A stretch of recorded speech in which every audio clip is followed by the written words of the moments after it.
La bolsa está muy distorsionada por las recompras de acciones propias, que es una maniobra legal, pero si restamos desde hace 10 o 12 años todas las recompras de acciones propias, el flujo neto que habría entrado en las bolsas cada año habría sido negativo.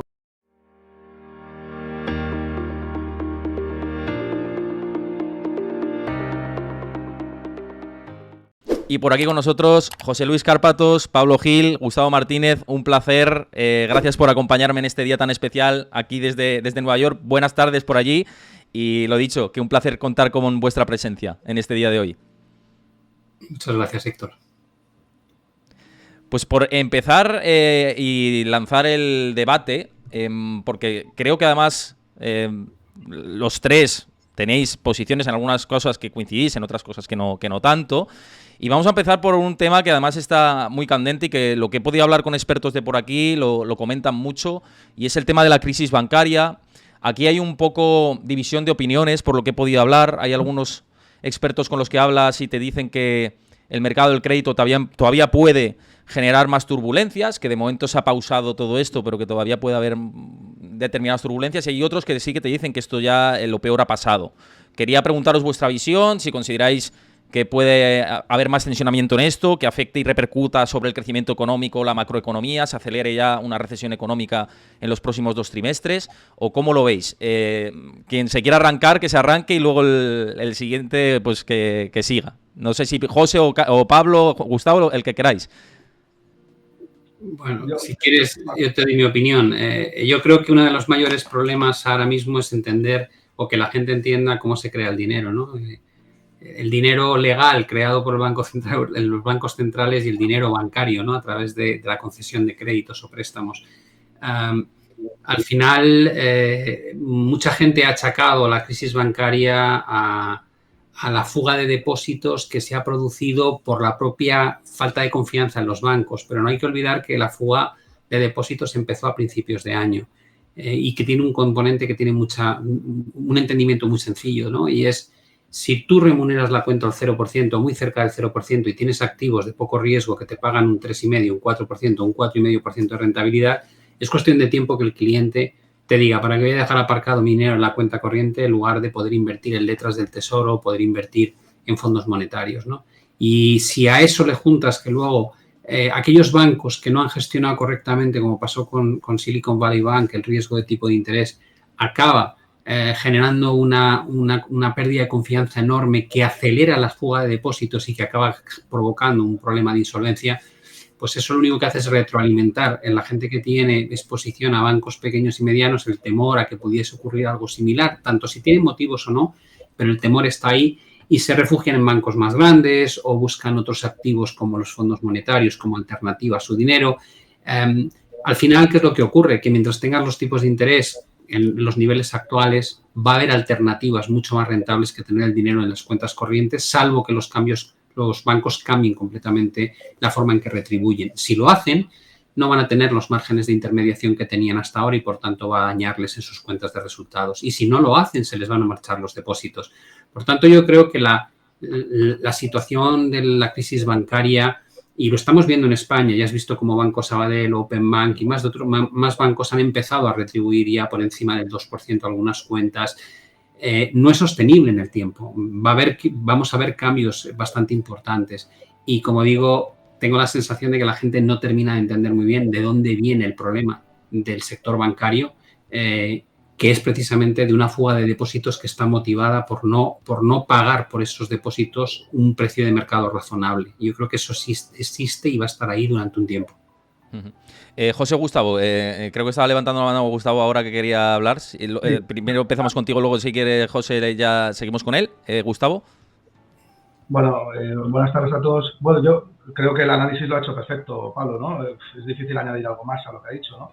Pero la realidad es que primero hay que explicar a la gente que efectivamente el dinero lo crean los bancos comerciales con la concesión de depósitos, y que el 97% de los intercambios en la economía son intercambios incompletos, es decir, es deuda, ¿no? Y la deuda la crea el banco. El problema viene cuando yo diría que no es tanto por la retirada de depósitos como el descalce de plazos de los bancos, y es que es lo que les prestan los acreedores, que no son nada más que nosotros, los ciudadanos normales, pues los bancos lo tienden a invertir a a largo plazo, ¿no? O sea, toman a corto e invierten a largo. ¿Qué pasa? Que cuando tú necesitas abordar un problema de liquidez que luego llega a un problema de solvencia, pues muchos de esos activos han caído de precio como consecuencia de subidas de tipos de interés, que es lo que pasa cuando los bancos centrales suben los tipos de interés, que aquellos que lo han hecho mal o han hecho un mal asset allocation o tienen un management que no se entera muy bien de lo que está haciendo, que es el caso de Silicon Valley Bank y el caso de otros bancos más, y más bancos que vamos a ver, pues tienden a quebrar. Pero para mí eso no es un proceso que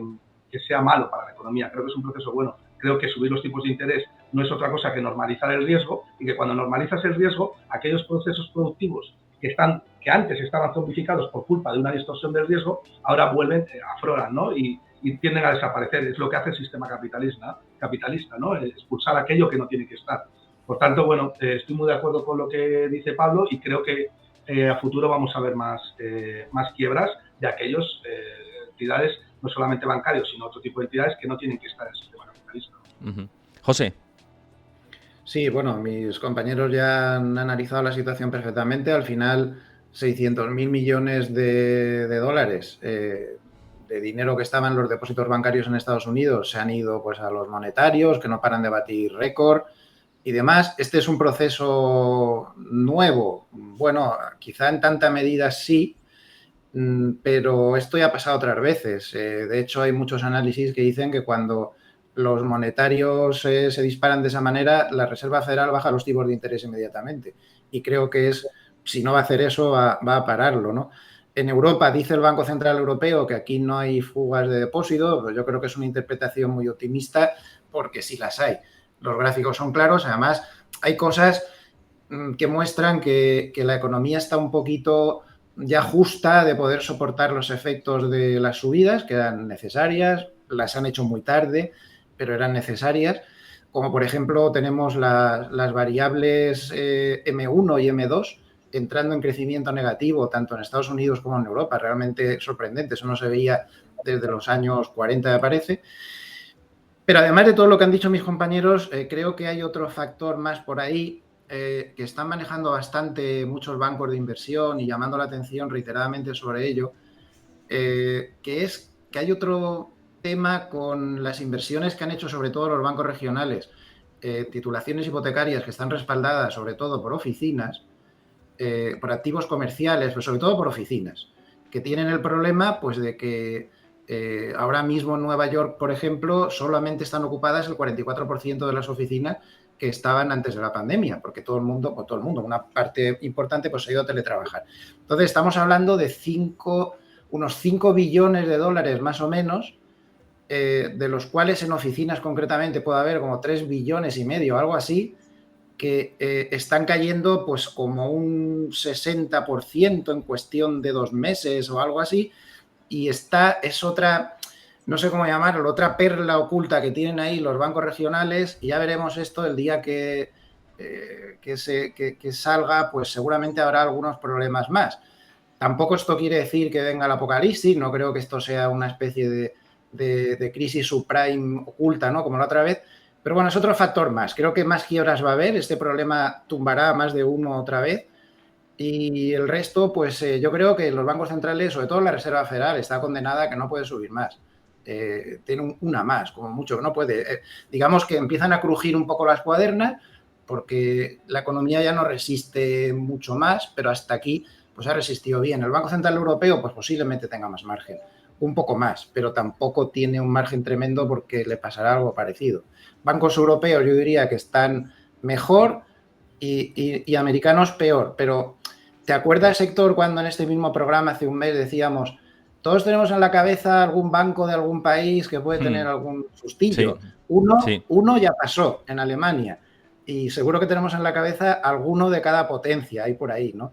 Bueno, digamos que pueden haber más sustos, pero coincido con mis compañeros en esencia en el análisis totalmente.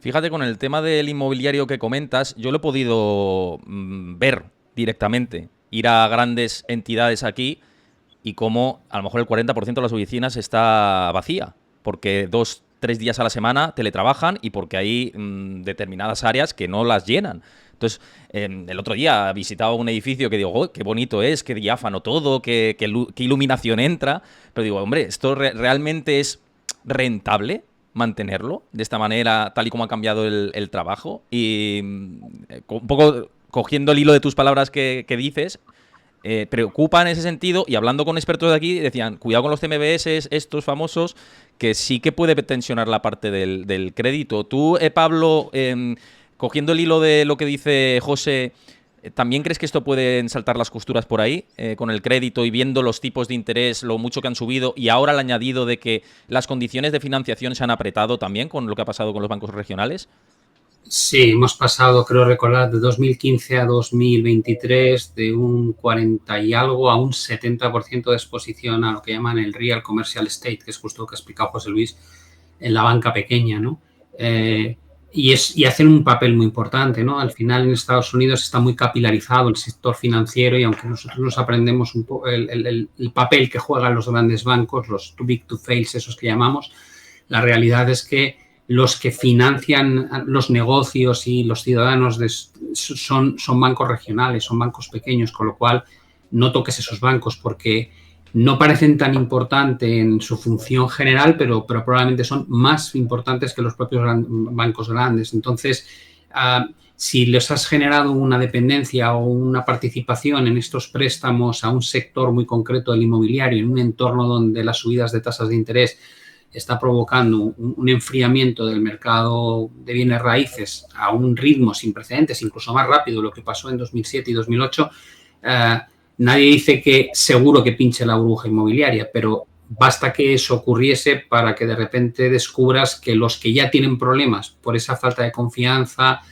se les junte otro motivo, ¿no? de duda. Y vivimos los que ya llevamos mucho tiempo en esto, José Luis, sabemos muy bien que hay un punto de no retorno cuando cruzas ciertas líneas rojas, porque el mercado es en buena parte confianza, ¿no? Entonces, es muy difícil romperle el brazo a la confianza, pero cuando se lo rompes, descubres que la forma de actuar de la gente deja de ser racional y se convierte en preservación de capital puro y duro, ¿no? Y las decisiones que se toman a veces son sorprendentes. Llevamos muchísimo tiempo, yo te diría que 15 años, donde no se ha perdido esa confianza porque los bancos centrales han estado súper atentos a saltar a la palestra y financiar cualquier exceso, comprar cualquier declive. Pero si bien yo comparto con vosotros la idea de que no tienen mucho más margen de subida, tampoco tienen margen de bajada, porque dedicarte de repente a inyectar liquidez cuando tienes todavía inflaciones del 4,6% a nivel subyacente es una locura.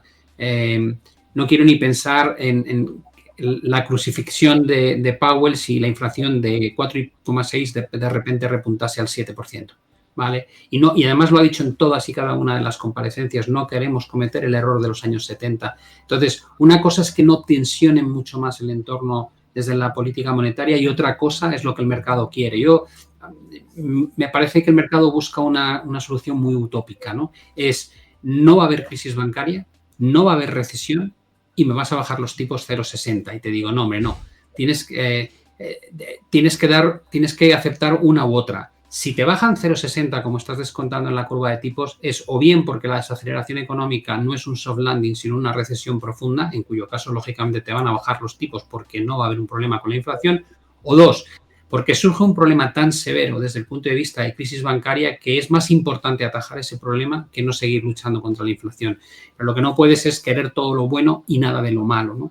Y si no hay crisis bancaria y no hay desaceleración económica que ponga en riesgo una recesión, tranquilo que Powell no te va a bajar los tipos, ¿no? Hasta que la inflación haya retornado al 2%. Entonces, creo que hay que ser consecuente un poco con lo que se pide y por qué se pide. Yo casi prefiero que no tengan que bajar los tipos, porque creo que como los tengan que bajar es porque vamos a tener un escenario mucho peor del inicialmente previsto. Claro, aquí la cuestión, y os la lanzo también a vosotros y también a ti, Pablo, por lanzar esto en el debate, que también lo tenía en la hoja de ruta, es, con lo que estás diciendo, es que me va al dedillo para meter esto dentro de la escena, ¿no?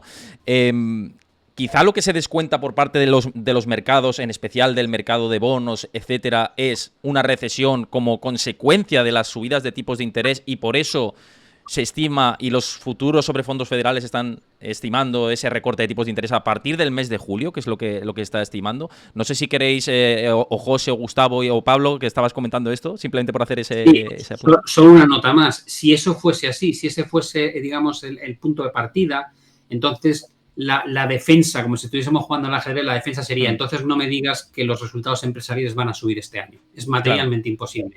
Que si vas a tener una recesión en la segunda parte de 2023, me digas que los EPS van a ser más altos en 2023 que en 2022. No te lo compro, es materialmente imposible. Y no me digas que el spread de crédito está bien cotizado. En una recesión, el spread de crédito entre el high yield y el bono soberano no puede estar donde está. Es decir, si te vas por esa vía, hay un montón de cosas que no están bien cotizadas en el mercado y la volatilidad no puede estar donde está. José, sí. O Gustavo. Sí.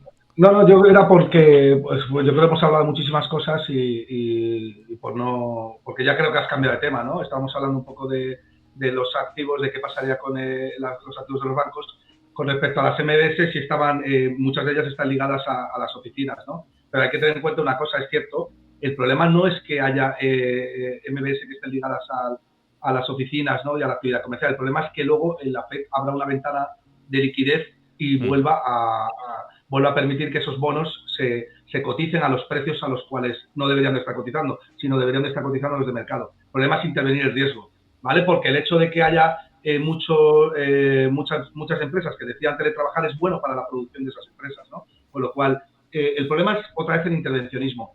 Luego yo creo que con lo que dice Pablo, estoy de acuerdo en que puede que haya diferencias de cotización entre los high yield y los bonos basura, ¿no? O los bonos de investment grade, ¿no? De alto grado de inversión. Pero, por ejemplo, yo no estoy de acuerdo con lo que el mainstream dice muchas veces de que está mal cotizado, por ejemplo, el Standard & Poor's 500. Yo no creo que el Standard & Poor's 500 esté cotizado mal a 20 veces beneficios, como está cotizando ahora mismo, 19 veces beneficios, que aproximadamente puede ser un 5,5% anual, porque el mercado está descontando, como bien ha dicho José Luis Cárpatos, que la FED no es capaz no porque vaya a haber una recesión, sino que no es capaz, simplemente no es capaz de mantener tipos de interés reales positivos. No puede. Necesita generar tipos de interés reales negativos. Y eso, el Standard & Poor's 500 lo está anticipando. Y por eso está cotizando un nivel de 4.100 puntos con unos beneficios estimados de $190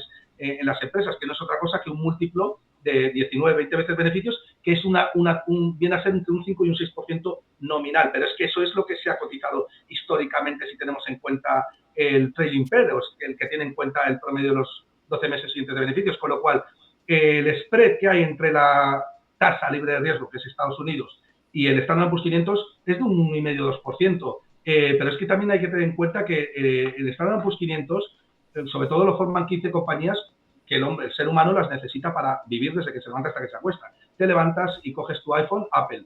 Pones la tele, es Netflix. Cargas algo, Amazon.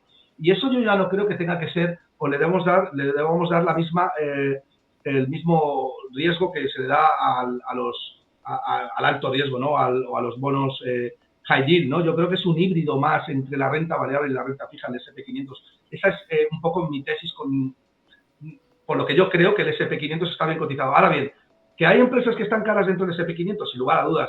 Estamos pagando una prima de 30 veces beneficios por comprar Coca-Cola, por la calidad, ¿no? Nunca se ha pagado tanto dinero por la calidad, ¿no?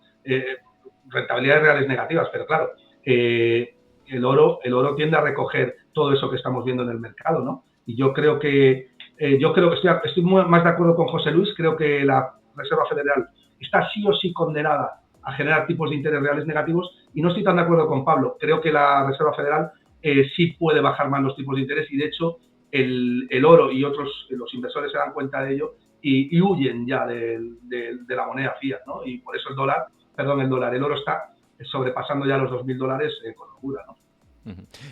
José, añadir algo con respecto a esto, de tu punto de vista, este debate que sigue en relación con hasta dónde puede llegar la FED, si tú crees que la pausa puede ser posible, que antes también lo ha dicho Pablo Gil. Sé que hemos comentado aquí en otros programas que quizá, y lo dijiste la última vez que estuviste por aquí, se había podido cometer un error por parte del Banco Central Europeo de política monetaria, un poco ligando con esto que dice Gustavo.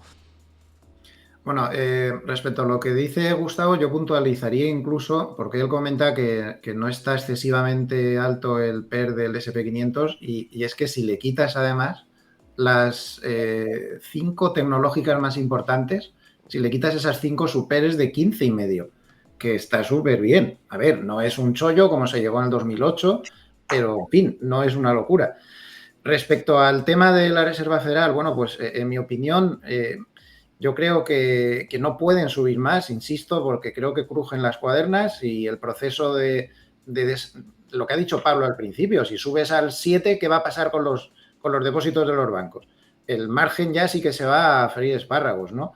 Y aparte, pues todas las otras cosas que están empezando a crujir. Pero lo que no sé es si los bajarán, eso no lo sé. Lo que creo es que se van a quedar quietos, como mínimo, a ver qué pasa. Ellos están preparando el terreno. Los del Banco Central Europeo no paran de repetir, hoy lo ha dicho otro, que lo más fuerte de la subida ya se ha hecho. Y sobre todo a mí me sorprendió mucho ver a gente como Kaspari. Tú ya sabes que yo a este hombre le tengo un poco así como de respeto, porque tiene esa expresión que tiene tan agresiva y eso, ¿no?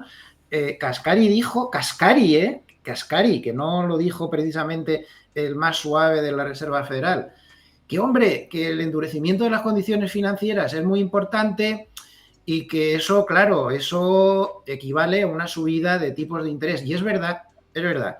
Me he leído bastante a fondo varios estudios en estos días de analistas que defienden, sobre todo de bancos de inversión, que los hacen muy detallados, que defienden que el endurecimiento de condiciones financieras equivale a los efectos macroeconómicos de una pequeña subida de tipos de interés.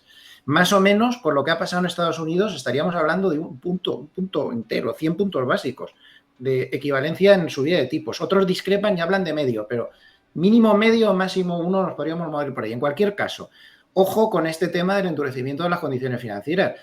Evidentemente, después de lo que ha pasado con los bancos comerciales, el crédito ya no es tan fácil, que es lo que quiere decir eso del endurecimiento. La economía ya no funciona igual. Los efectos de las subidas, claro que se ven, lo que pasa es que se ven con posterioridad. Pero también estoy de acuerdo con Pablo que lo que no se puede es sorber y soplar a la vez. Vamos a ver, tú acabas de abrir ahora otra vez la ventanilla, que es lo que decía Pablo, ¿no? Acabas de abrir la ventanilla otra vez y ya estás dando 300 y pico mil millones otra vez de dólares, con lo cual te has comido el 70% de toda la QT que habías iniciado en el mes de abril. ¿Eso cómo funciona? Lo más lógico sería deja los tipos quietos y deja las ventanillas quietas, porque si deja los tipos quietos, las ventanillas las puedes cerrar porque se calman las cosas. Es muy complicado. Es muy complicado. Desde luego, lo que también coincido con Pablo es que el mercado aquí no pinta nada, porque el mercado lo que desea es una cosa y lo que pueda pasar es algún punto intermedio seguramente entre una cosa y otra. No sé, creo que por ahí andaría. Fijaos, José, que eso es precisamente lo que está haciendo la FED, es precisamente rebajar los tipos de interés cuando está abriendo ventanas de liquidez, aunque no sean quantitative easing técnicamente dicho, porque no se están vendiendo reservas, sino que se están prestando, pero sí que está interviniendo otra vez el riesgo. Está lanzando un mensaje. Efectos macro te equivale a eso, a pequeñas bajadas.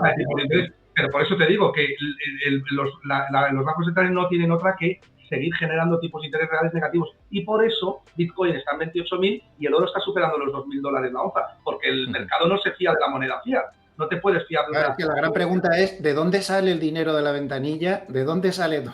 De la impresora. Y claro, la impresora es en la base de la moneda fiduciaria. Y esto no puede ser. Esto sí que yo ahí pienso que esto no puede ser. Esto seguimos pasando años y años. ¿Esto cuándo va a reventar? El problema, bajo mi punto de vista, el problema que estáis planteando de no pueden, no deben, va a crujir. Te digo, sí, de acuerdo. Digo, entonces la otra opción es manda un mensaje a la población y diles que se acostumbren a un 4% de inflación estructural, lo cual quiere decir que vas a perder el 50% de la capacidad adquisitiva de tu dinero cada 10 años, ¿no? O es decir, es una barbaridad.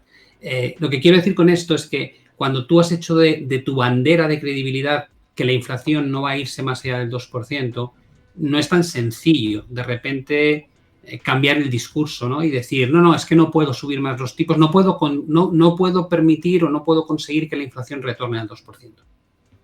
Pero yo creo que en ese aspecto, que te doy la razón, eso es así, pero yo creo que ellos juegan posiblemente con algunas bazas. Bueno, la primera es que los tipos han subido mucho y eso tiene un efecto bastante retardado. Hay un lapso de tiempo, ahora se está empezando a ver y se verá mucho más. Eso va a hacer daño. No sé si habéis visto el dato de ISM de hoy, ha sido espectacular. Sí. el empleo muy bajo, los precios muy bajos, todo muy bajo, o sea, todo como si los efectos, yo creo que ellos juegan, aunque los efectos van un poco retrasados, pero también me da a mí que están jugando con otras cosas como los efectos matemáticos que van a tener en el IPC a su favor, matemáticos, no reales, porque yo estoy harto de ver tweets de Pablo que insiste mucho en eso, donde dice, pero señores, que la inflación sigue subiendo, lo que pasa es que como estamos comparando con pero cuando sí, en Estados Unidos creo que subió en mensual, no me acuerdo la cifra, pero subió un montón. 0,3, sí. 0,3. Y en la zona euro puede ser un 0,9, que estoy hablando de memoria. 0,9 la y 1,2 las subyacentes. Sí, una locura. Pero esta gente está jugando con el efecto matemático. Bueno, en nuestro país he oído yo lo del 3,3 como si fuera una especie de milagro, ¿no? El único que ha hecho el milagro, y siempre digo lo mismo, es Suiza. Suiza ha dado hoy un 2,2% de inflación subyacente.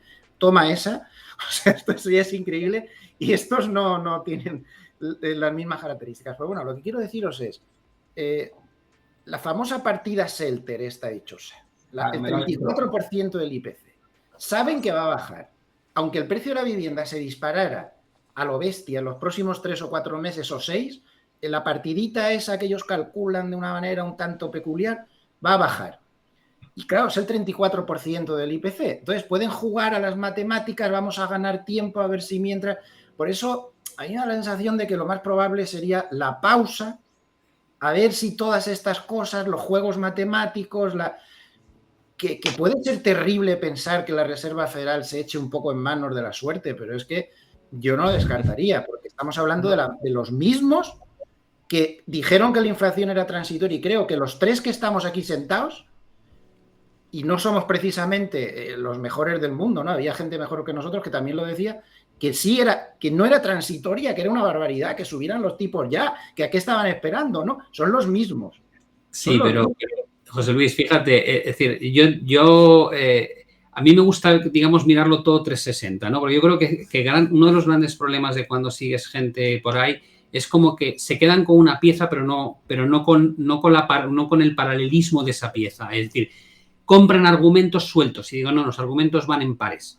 Si tú dices que el efecto de la inflación va a jugar a tu favor, que yo estoy de acuerdo, tienes un efecto base o estadístico que te va a ayudar, más un efecto retardado de toda la parte de la vivienda que llamamos shelter, y te va a ayudar, seguro.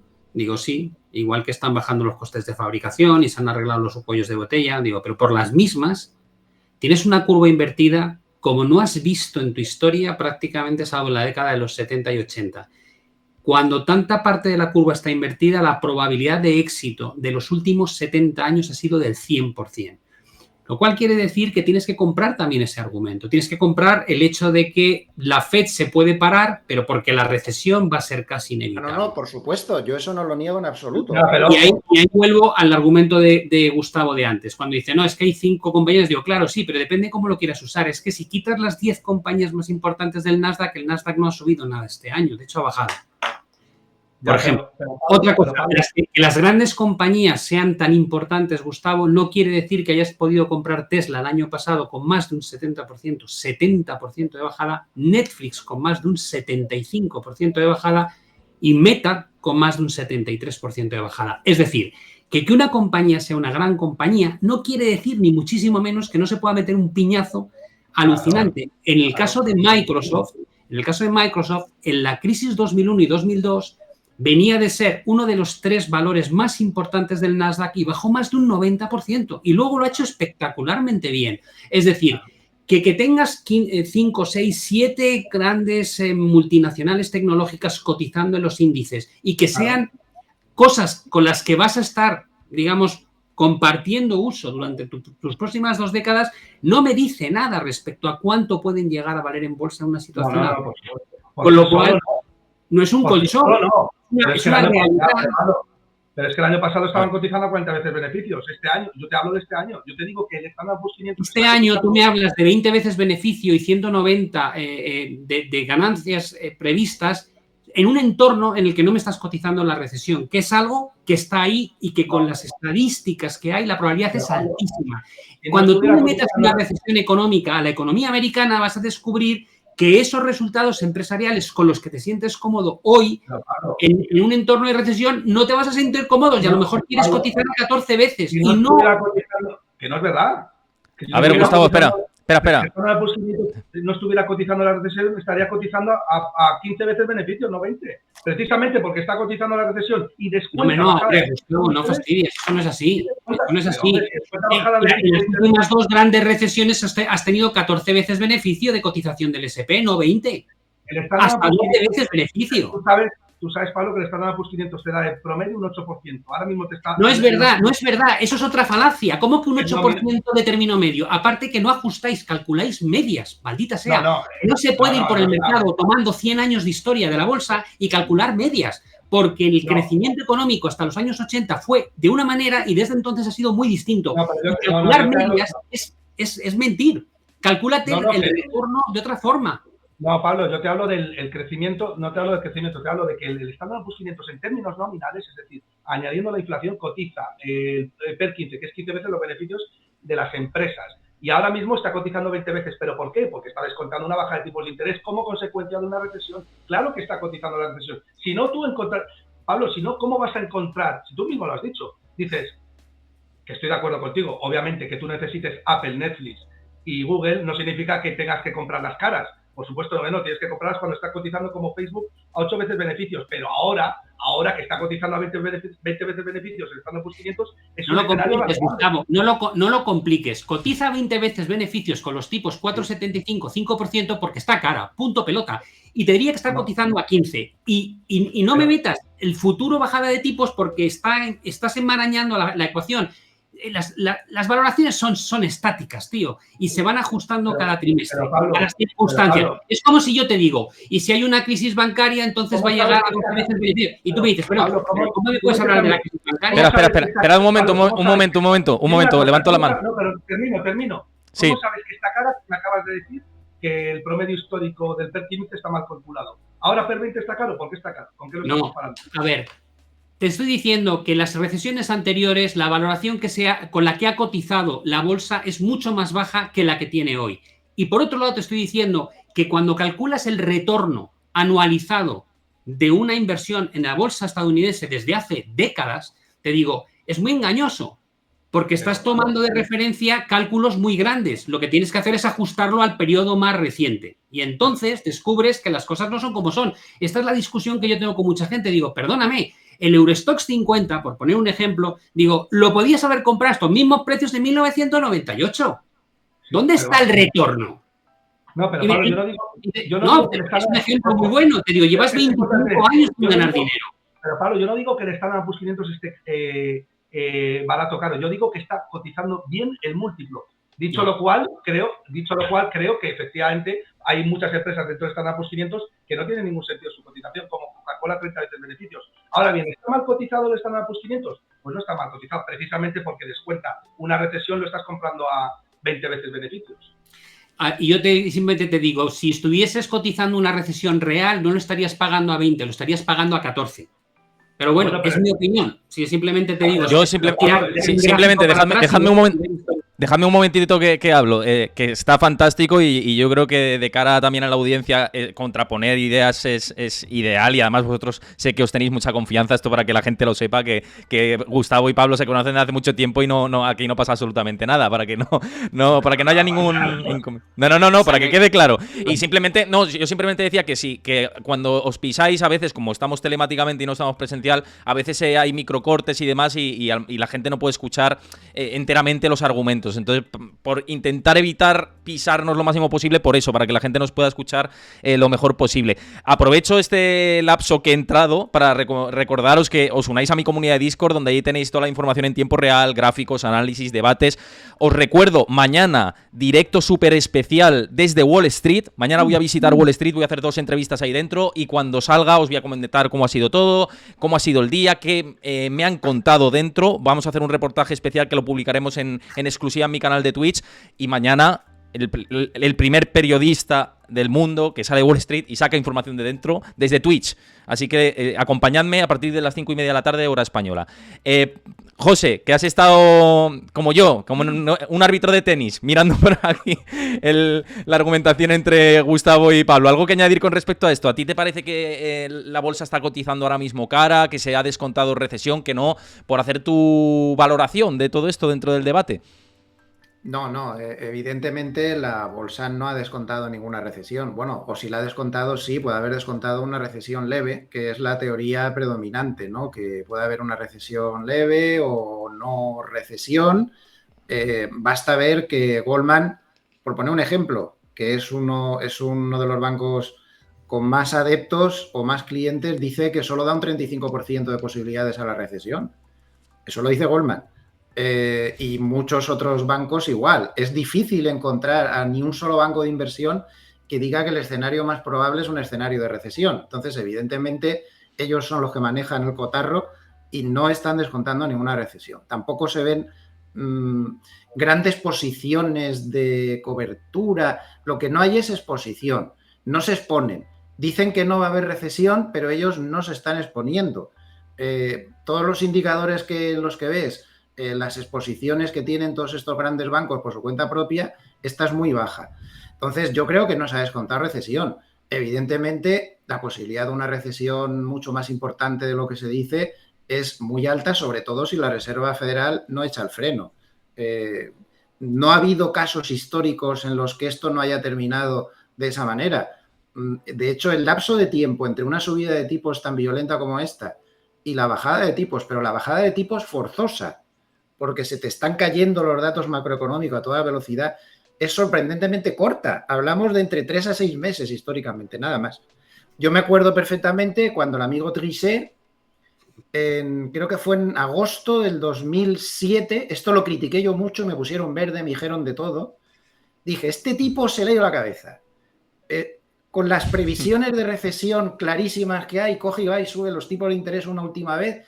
Y además, así como diciendo, os perdono la vida a todos, y aquel error de política monetaria luego fue famosísimo, ¿no? Este lo van a poner en los libros de historia, lo que pasó después.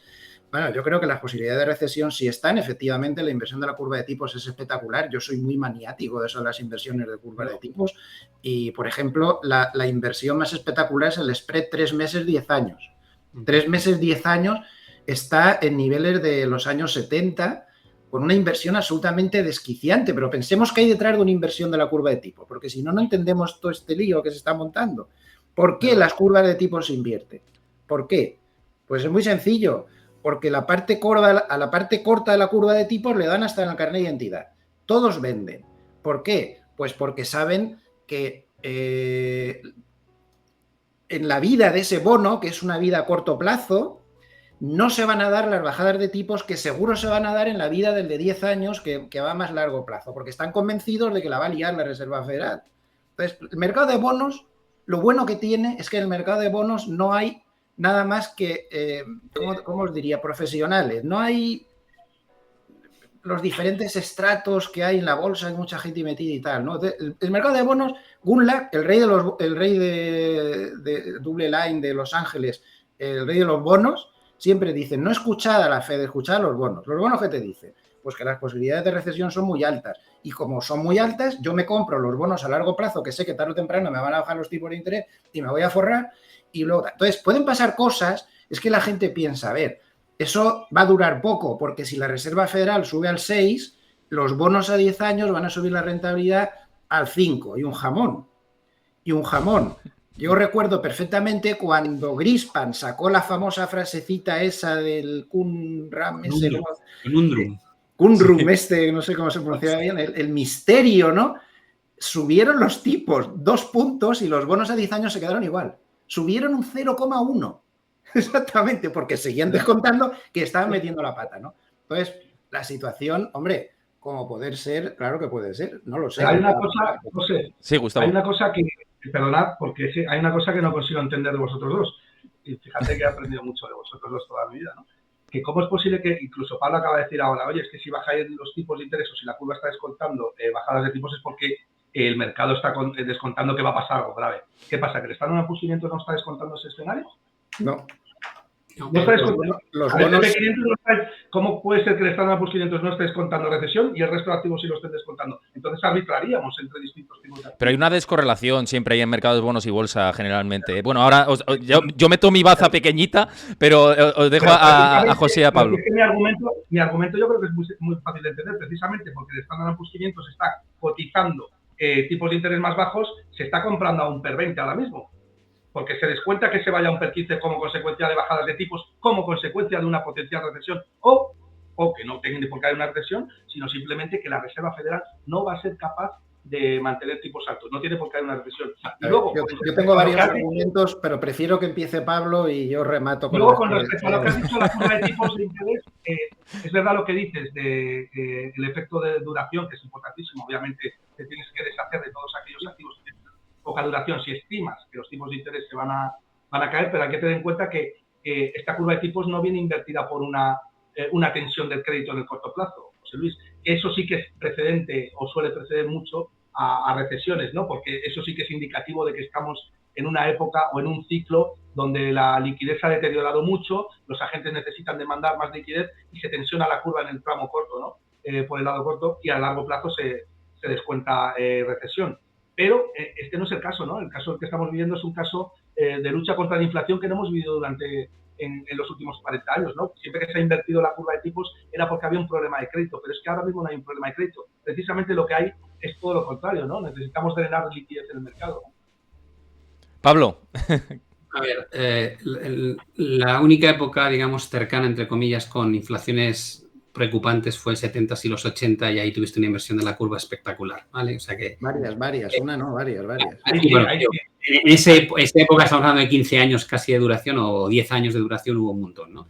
Esa es una. Dos, la bolsa, perdona que te diga, está plagada de gente que cree que lleva mucho tiempo porque lleva desde el año 2009 y no sabe lo que es un bear market, no sabe lo que es un mercado bajista. Y no lo sabe porque desde entonces, como no ha habido problemas de inflación, cualquier problema al que hemos tenido que enfrentarnos se ha solucionado con lo mismo, que es abrir las compuertas de la liquidez e inundar el mercado de dinero y de estímulo monetario y fiscal. La mejor demostración es que en 2020 tuviste la peor recesión del último siglo y la bolsa americana terminó en máximos históricos, lo cual te da una idea de hasta qué punto importa la manipulación o el intervencionismo por parte de los bancos centrales. Por tanto, la primera pregunta es, ¿la bolsa podría subir aunque hubiese una situación mala económica? Y te digo, sí, claro, si vuelves a hacer QE y bajas los tipos al cero, te aseguro que la bolsa va a subir. Ahora, si haces eso, es probable que vivas lo que viste en los 70, que la inflación remita con fuerza al principio y luego pegue un estallido para arriba y te vayas a cotas más altas de las que has vivido. Sí, completamente de acuerdo. Esa es una. La segunda parte, dices, los bonos y la bolsa no pueden estar, digo, no, perdona, los bonos y la bolsa han estado en guerra continua desde hace 50, 60 y 70 años, cotizando escenarios distintos. La bolsa a finales de los 90 estaba como una moto con el mundo Internet, con la mayor burbuja del Nasdaq que se recuerda, y los bonos diciéndote, te vas a pegar un castañazo de cuidado. Por cierto, los bonos tuvieron razón finalmente con lo que pasó en 2001 y 2002 y el Nasdaq pagó un 83%. Por tanto, esa batalla entre cómo cotizas el escenario futuro entre bolsas y bonos, es habitual que no haya una coincidencia. Y en la camada de estos inversores de los últimos 14, 15 años o 16, que ni siquiera saben lo que es un bear market, todavía es más notable que eso pueda ocurrir. Y luego tienes otro factor que es importante, y es que cuando tú has encontrado las mejores oportunidades históricas para invertir en renta variable es porque se ha producido un proceso de capitulación, que no es solamente que la bolsa baje en valoración hacia cotas por debajo del punto de equilibrio histórico, sino que desmontas de alguna manera las carteras, una parte importante de las carteras que han invertido en el ciclo alcista de los bull markets, ¿no?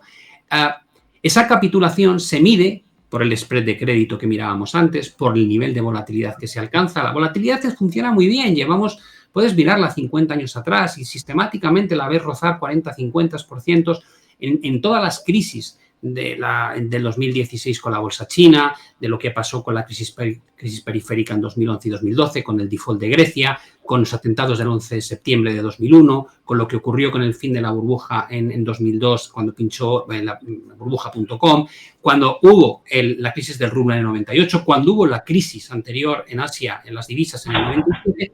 Solo en 2 ocasiones, que ha sido 80s, 90s, que ha sido con el COVID, que no sabíamos qué iba a pasar con el mundo, o en la crisis financiera, donde pensábamos que el modelo económico iba a derrumbarse.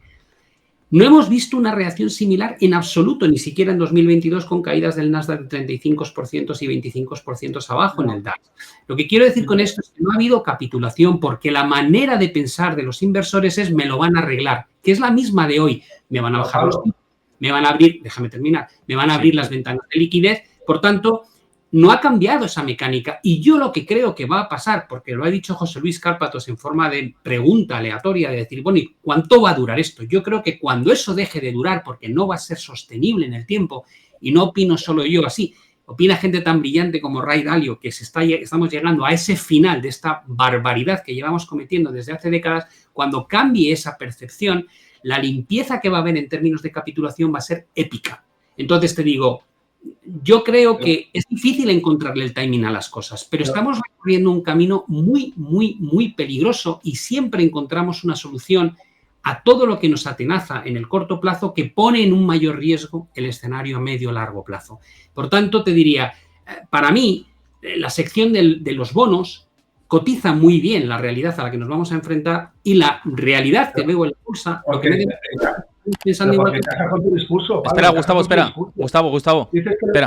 Espera, que iba antes José y ahora vamos contigo, ¿vale? Creo que tenía que además terminar el argumento de Pablo. Rapidísimo, y dejo comentar a Gustavo. A ver, yo apuntaría además, porque la pregunta de Gustavo, que a ver, que lo digo con toda humildad, y entiendo que a veces todos hemos dudado con estas cosas.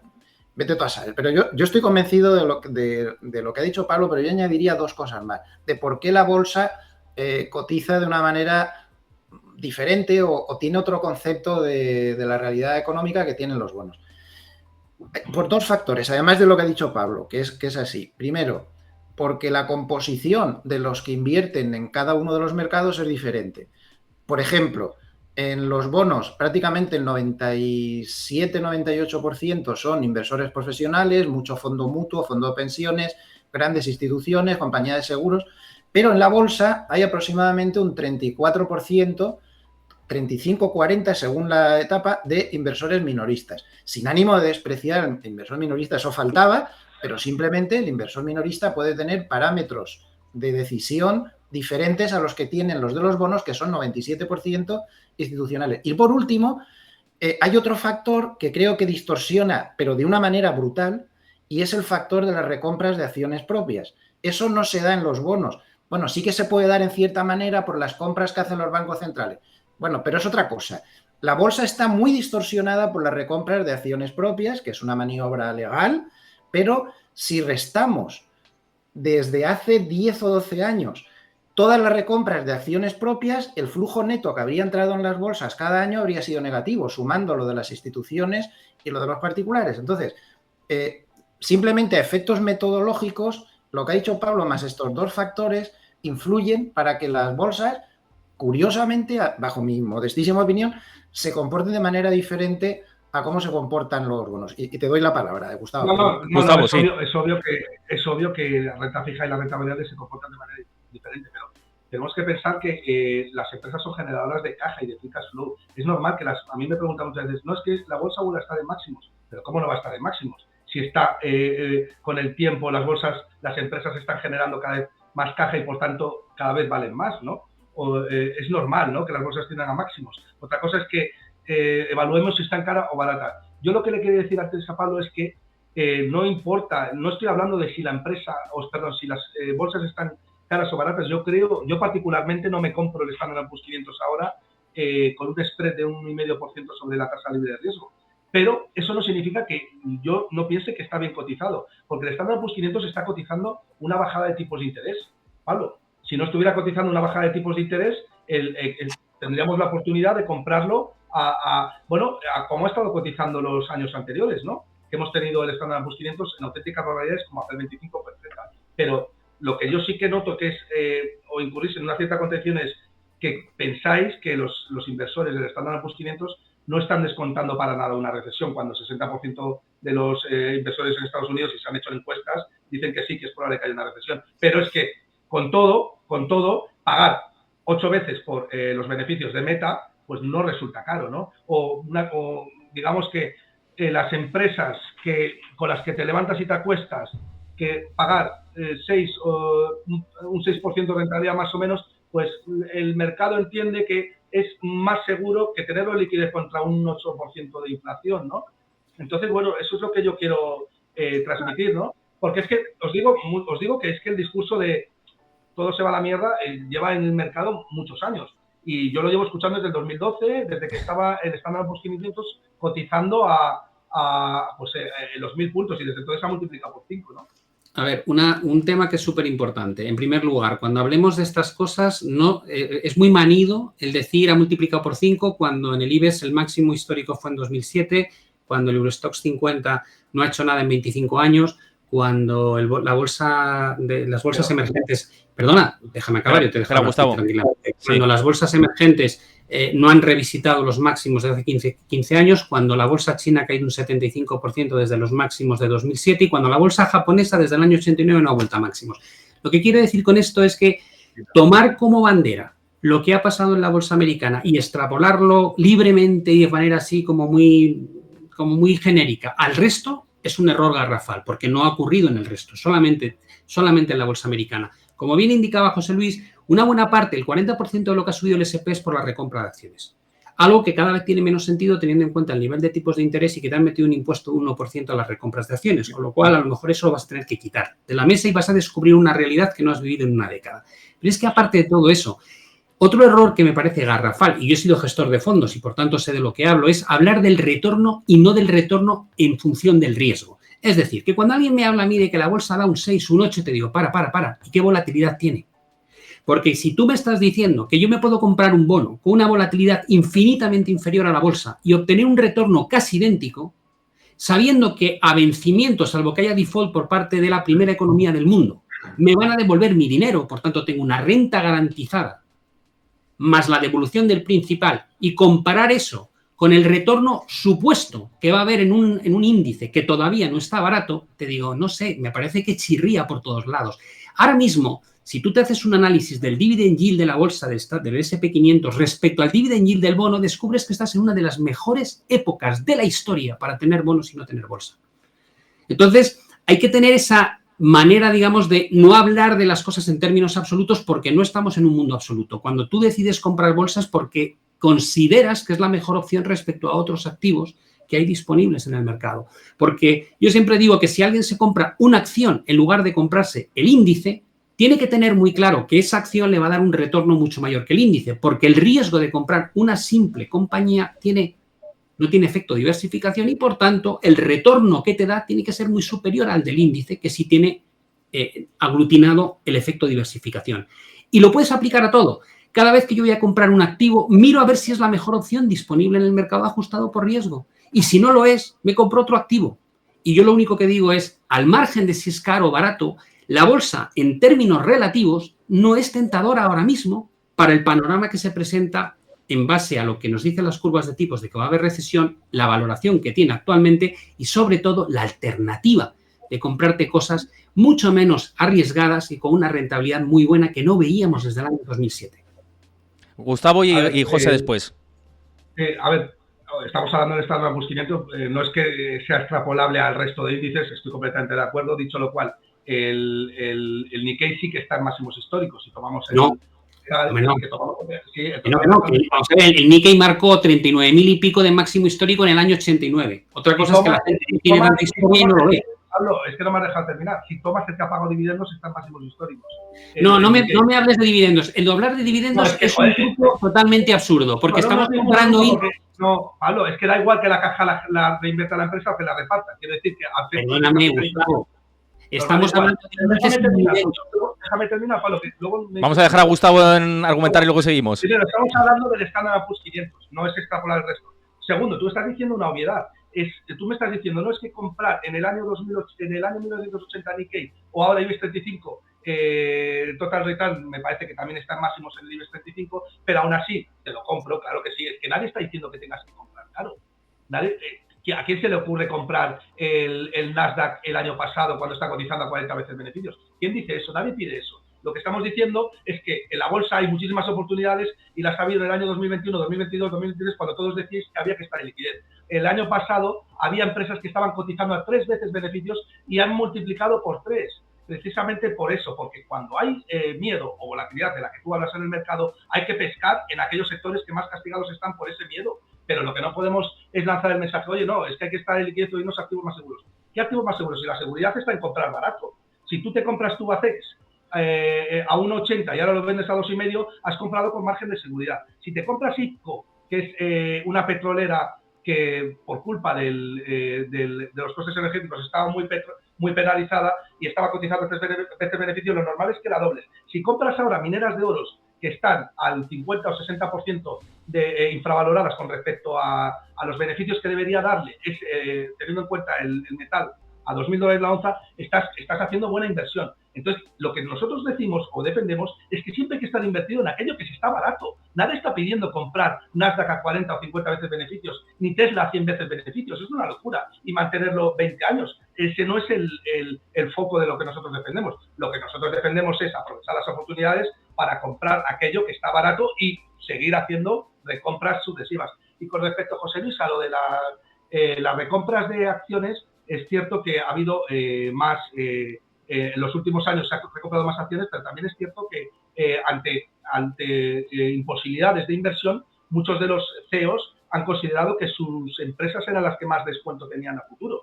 Y eso es algo bueno, no tiene por qué enfocarse mal. Fíjate que el hecho de estar invirtiendo en tu propia compañía dice mucho, salvo que haya mala praxis, obviamente, y quieras subir el precio de la acción porque cobres un bonus por ello, dice mucho sobre el propio proyecto que tiene el CEO sobre la compañía. Y estos buybacks muchas veces han venido por los propios por las propias decisiones de los CEOs. Pero es que yo he visto buybacks de CEOs que han comprado y luego se han pegado una castaña a un 90%, con lo cual ahí no está habiendo distorsión del riesgo y lo estáis planteando como si fuera una alternativa un tanto mala, ¿no? Yo creo que es una alternativa bastante buena y que da mucha información buena al mercado, ¿no? Vamos con José y luego con Pablo con contestación a todo esto y además vamos abordando la final el final más bien del debate, que creo que está intenso y que se agradece contraponer estas posturas, como vengo diciendo durante toda la charla. Una vez más, si os gusta este tipo de contenido, os invito a que sigáis el canal de Twitch, que os podéis suscribir también gratis con Amazon Prime durante un mes, y si no, creo que son 4 euritos, que nos vienen muy bien a todo el equipo, así que animaos a seguir el canal de Twitch, también a seguir mi comunidad de Discord, donde ya somos más de 1.300 usuarios. Os pasa por ahí, Cris, el enlace. José, con respecto a esto que también decía del tema recompras, Gustavo y demás, ¿algo que añadir con respecto a todo lo que hemos estado escuchando? No, a ver, yo cuando comentaba lo de las recompras lo decía como por qué es diferente el mercado de la bolsa del mercado de renta fija, ¿no? No porque no le he dado ninguna connotación ni buena ni mala. Sí que creo que en determinados momentos, y Warren Buffett ha hablado mucho de esto, recompraban porque no sabían qué hacer con el dinero, no tanto porque estuvieran muy conformes con su compañía, pero bueno, puede ser, no te digo que ese argumento no sea válido, pero en fin, lo que sí que creo es que en estos momentos actuales yo digo lo que hago.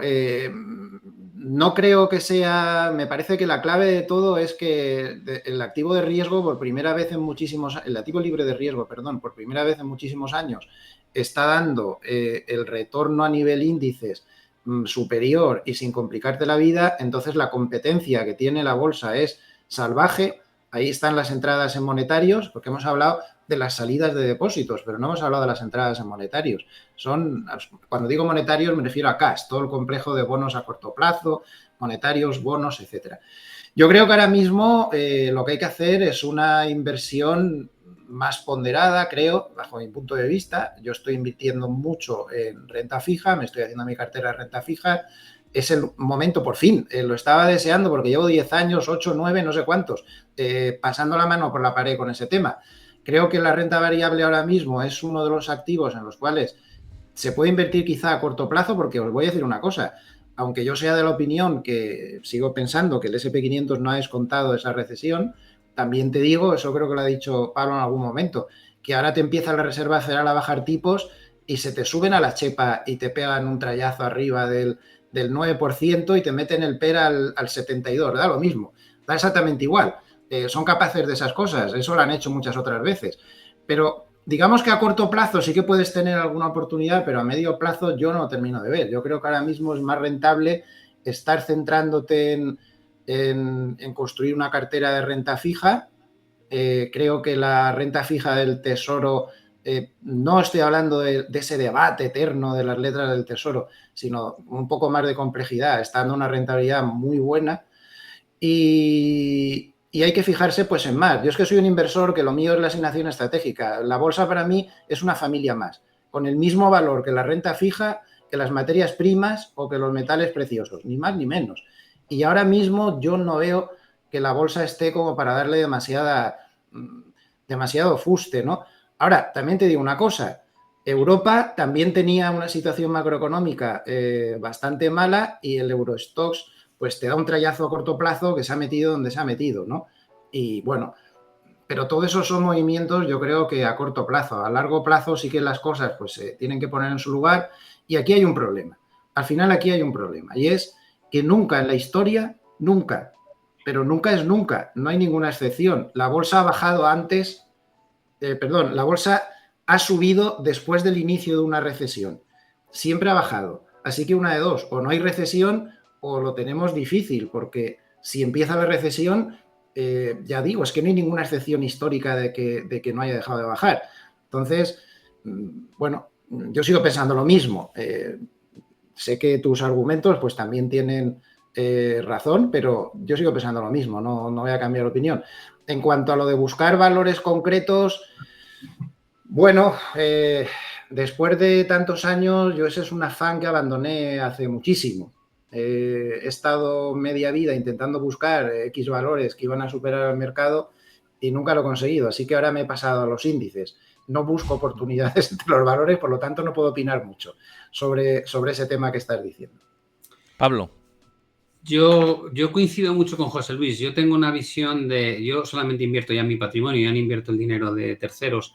Y cuando lo invierto, pues lo invierto con dos criterios, ¿no? Uno, que me parezca que tenga un sentido respecto a la visión macroeconómica que tengo. Y dos, que me pueda ir a la cama tranquilo, ¿no? Que yo he aprendido a valorar mucho no tener la inversión que más retorno da, sino la que da mejor retorno ajustado por el riesgo. Entonces, yo vi una oportunidad buenísima de comprar vivienda en 2020 y de financiarlo con una hipoteca tipo fijo a 1,40 y de comprar oro y de tener una parte en criptos habiendo cerrado la mitad en 2021. Y si hubiese llegado a 10.000 Bitcoin hubiese comprado más. Y la bolsa y por supuesto también estoy montando, yo cubrí el 1,40 de hipoteca fija que tengo con más de un 4% de retorno en el bono estadounidense en el mismo plazo, ¿no? Con lo cual tengo arbitrado realmente mi coste de financiación con 3 puntos de ganancia. Y quiero seguir construyendo esa cartera de renta fija porque, como decía José Luis, hemos pasado por una represión del ahorrador brutal que se veía obligado a invertir en activo de riesgo porque no había otra opción de sacarle retorno a tu dinero, ¿no? Por tanto, creo que hay ese momento, digamos, de aprovechar pues, un activo muy tranquilo y con un retorno conocido que es la renta fija. Creo que esa opción es muy interesante y mucha gente no lo hace a lo mejor por desconocimiento, no porque no les guste el producto.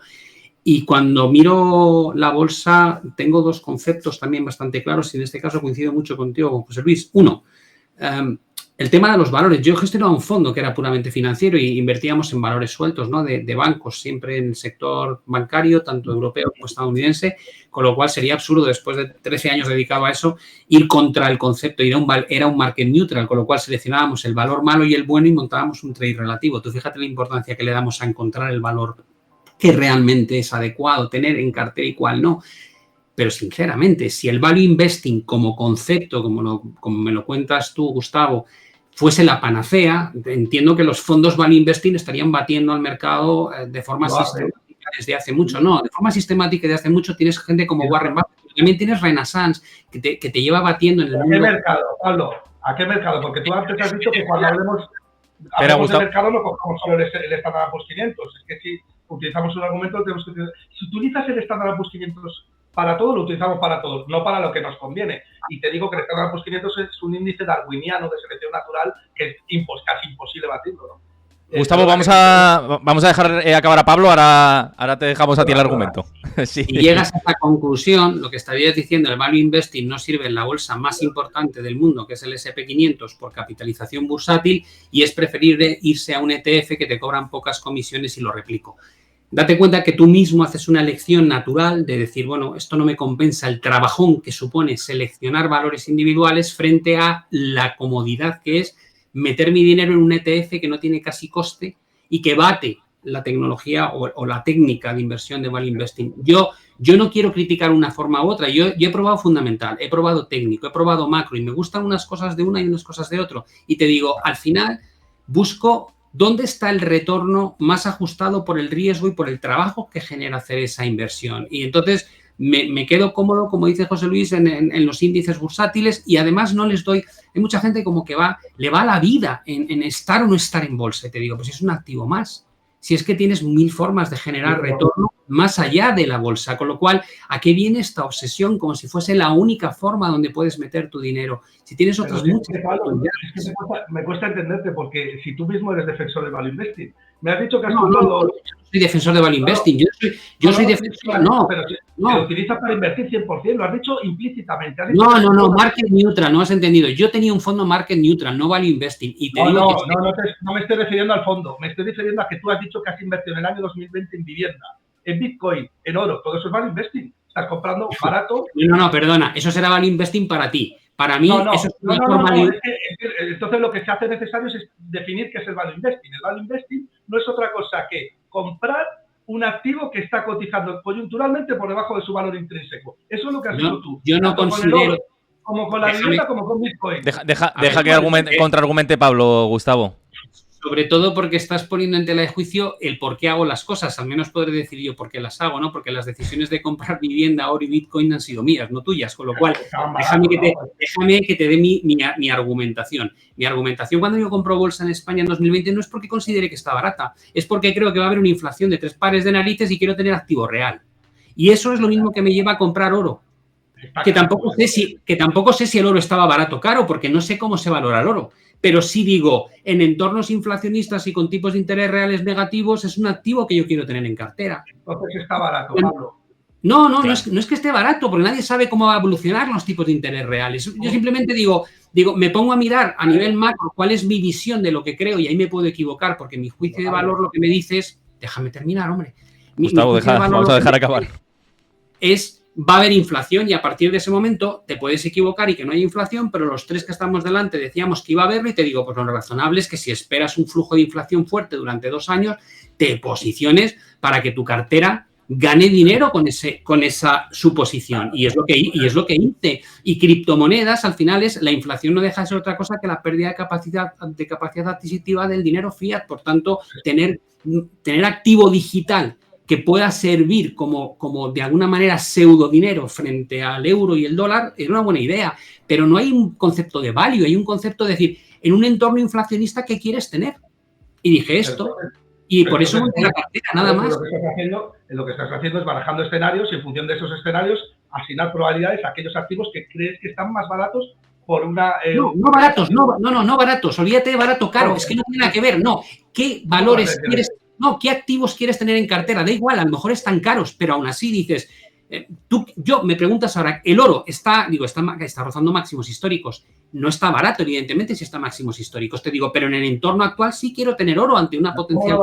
Pero Pablo, que una cosa esté en máximos históricos no significa que esté barato o caro, significa que está en máximos históricos. Que esté barato o caro solamente lo puedes determinar porque tu valoración, lo que tú valoras, está cotizando a una manera distinta como está en el mercado. Entonces, lo que no tiene sentido es que compres algo que está caro, porque vas a perder a futuro. Yo no sé, tú sabes, José Luis, si el oro está barato o caro. Yo no sé si está barato o caro. Sinceramente, no sé cómo se valora el oro. Yo creo que nadie lo sabe. No sabemos ni las reservas que hay de verdad de oro. Pero claro, por eso digo, Gustavo, no intentes convencerme de si yo sé si está barato o caro. Si te estoy diciendo, no, yo no lo sé. Tú igual sí lo sabes. ¿Cómo lo vas a saber, Pablo, si lo estás comprando?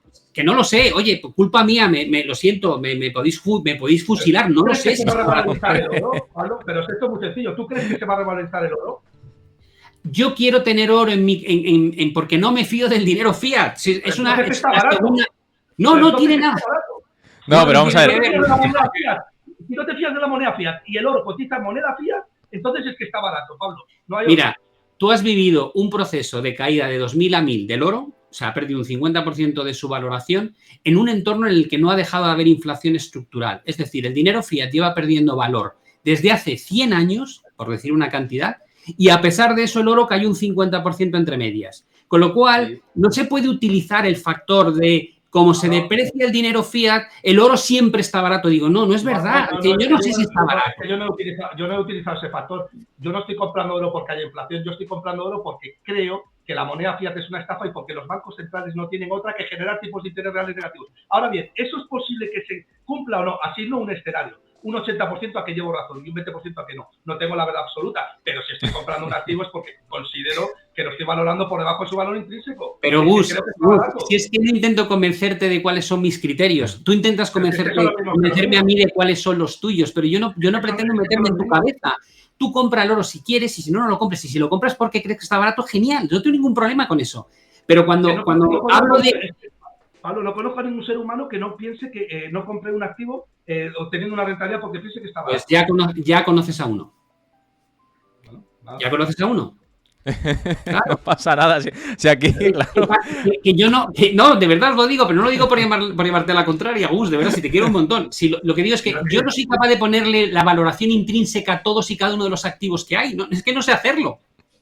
¿Cuál es el valor intrínseco de Bitcoin? Nadie, ni tú ni nadie, pero Pablo, la valoración es subjetiva y consiste en establecer probabilidades y un rango de precios, ¿no? Obviamente no, pero si yo estimo que los bancos centrales van a elevar la oferta monetaria de 21 a 40 trillones de dólares, pues creo que el oro se va a ir a $4.000 y por eso compro. Es decir, para mí, aunque estén máximos históricos, el oro sí está barato. Ahora bien, que luego me pegue el castañazo no, lo veremos dentro de 10 años cenando, tomando un café, pero mi escenario es el que es y mi tesis de inversión es que compro un activo que está infravalorado por el mercado, por X circunstancias. Claro, pero Gustavo, yo entiendo lo que dices, pero entiendo también el argumento de Pablo, es decir, él no entra en si está barato o caro. Aunque coincidáis en que invertís en ese mismo activo, ¿no? Pero lo hacéis por razonamientos diferentes, ¿no? Simplemente. No. Entonces, bueno, Pablo compra... Como diga yo el mío, que yo invierto en oro y tengo otro diferente. Pablo compra el oro como si fuera la fotografía de su hija, ¿no? Porque lo compra. Porque piensa que está más barato con respecto a la moneda fiat. Porque le aporta mayor confianza. Es que no entiendo el argumento, de verdad. José, simplemente con respecto a esto, que además yo sé que tú con el oro tienes ahí tus dimes y diretes. Has tenido. Pero esta mañana precisamente he estado comprando oro. Y no solo he comprado oro, sino que como me he vuelto últimamente como muy suizo, muy de asegurar, encima he comprado un ETF de oro que tiene la divisa cubierta, porque no tengo ya más ganas de más historias con el euro, que lo veo con ciertas posibilidades de subir, y como no me fío, he comprado el ETF con la divisa cubierta, que para el que lo quiera, creo que era VAD1 o algo así en Alemania. Bueno, el caso es que yo entiendo ambas partes, lo que quieren decir, pero a ver, yo por ejemplo no he comprado el oro porque tenga un valor barato. Es que no tengo ni idea de lo que vale el oro ni la plata, es imposible. La plata no se sabe ni las reservas que hay, y en el oro casi tampoco. Tampoco se sabe muy bien qué bancos centrales compran y cuáles venden, que son los que más mueven el mercado. Es imposible precisar Muy difícil, muy difícil. Yo compro simplemente porque sigo la tendencia, y a mí la tendencia me dice que está alcista, y como además de estar alcista, mi planteamiento de fondo macro me dice que es un buen valor refugio contra la moneda, que creo que en eso estamos de acuerdo los tres. Hay que buscar los puntos de encuentro en lugar de buscar las diferencias. Todos estamos de acuerdo que la moneda fiduciaria, fiat, flat, todo el mundo me pregunta, todas se pueden usar, todas las expresiones. Es un churro, pues también. Pero no compro tanta bolsa porque la bolsa, según qué bolsa te tengo que precisar, porque cada bolsa es una historia. Tengo un poco más de bolsa europea porque su tendencia ha sido más alcista en los últimos tiempos, pero con el dedo de vender preparado y a la más mínima que me dé me la quito de encima porque el modelo macro me dice que como que no. Tengo muy poca bolsa de Estados Unidos porque el S&P 500 tendencialmente no está bajo ninguna tendencia. y tengo un poco de bolsas asiáticas por ahí, muy poca cosa, pero lo que más tendencia me da es los bonos. Lo que más, pero no porque estén baratos, yo no sé si están baratos o no, yo es que creo que tú tienes razón en que normalmente se compra porque tú crees que hay valor, pero no todos hacemos eso, yo no compro porque esté, por ejemplo, puedo comprar bolsa rompiendo los máximos históricos y con un PER 35, porque diga que la tendencia aún me puede dar un poco más, y tengo una pequeña parte, eso sí, tendré, entonces... Bueno, pues creo que cada uno tiene sus historias. Yo te entiendo, pero para mí lo más importante es, lo ha dicho Pablo antes, dormir por la noche. Mira, yo empecé a llevar mi primera SICAF en 1998 y he pasado de todo. 2000, 2008, 2018, 2020, 2022. Sobre todo he pasado 2008, que es lo que más nos marcó a todos, creo. Y yo no vuelvo a pasar, a mí no me calientan la cara a mis clientes otra vez con el menos 40% y con el menos 50% que veo por ahí que son drag down, que se aceptan. Mi modelo no acepta eso. Entonces, la bolsa ahora mismo, en mi modelo de riesgo, me dice, eso sí, compensa riesgo, no, la balanza hace así y se me va para un lado. Y cuando pongo los bonos se me equilibra, cuando pongo el oro se me equilibra y aparte luego me fijo en las tendencias, como remate un poco, ¿no? Y en las materias primas, que también las vigilo y suelo entrar en petróleo, suelo entrar en todo tipo de cosas. Porque os vuelvo a repetir, para mí cada familia vale lo mismo la bolsa que los bonos, que el oro, que los metales, que los metales industriales o que los inmuebles también. Me gusta mucho invertir en ETF sobre inmuebles cuando ahora todo lo que no está la cosa para hoyos, pero bueno, esa es un poco mi forma de verlo. Ese modelo macro que tengo por detrás me dice lo que me dice. Que muchas veces me quedo mirando mientras sube, sí. Eso me ha pasado constantemente. Por ejemplo, en el 2021 me quedé bastante mirando las cosas como son. Pero a cambio, pues no me ha pillado ni el del 20 ni el del 22. ¿Por qué? Porque siempre busco ese equilibrio riesgo-beneficio y cuando lo tengo claro, pues miro lo que más tendencia tiene y en eso me muevo. Pero creo que lo que tú dices, a ver, tú dices, ¿es value eso? No, yo creo que eso es asignación estratégica de activos. Value para mí, o sea, tu definición es válida, pero yo creo que la definición que le da la mayoría de la gente al value investment es buscar acciones no activos, acciones que estén por debajo de su valor. Yo tengo amigos que están haciendo lo mismo con bonos también, con renta fija. Los amigos de Buy and Hold, que son los mejores de renta fija que hay en España, sí, lo hacen y compran bonos. Dicho lo cual, a mí es que tú de lo que estás hablando es exacto, porque me estás hablando de tolerancia al riesgo. Yo entiendo perfectamente que haya gente que no soporte 30% de caídas porque le da un patatús. Eso, pues bueno, es entendible. Creo que es falta de conocimiento también. Creo que si compras, el riesgo se minimiza comprando barato. Cuanto más barato compras algo más... Falta de conocimiento no, Gustavo. Es que los clientes tienen el conocimiento que tienen.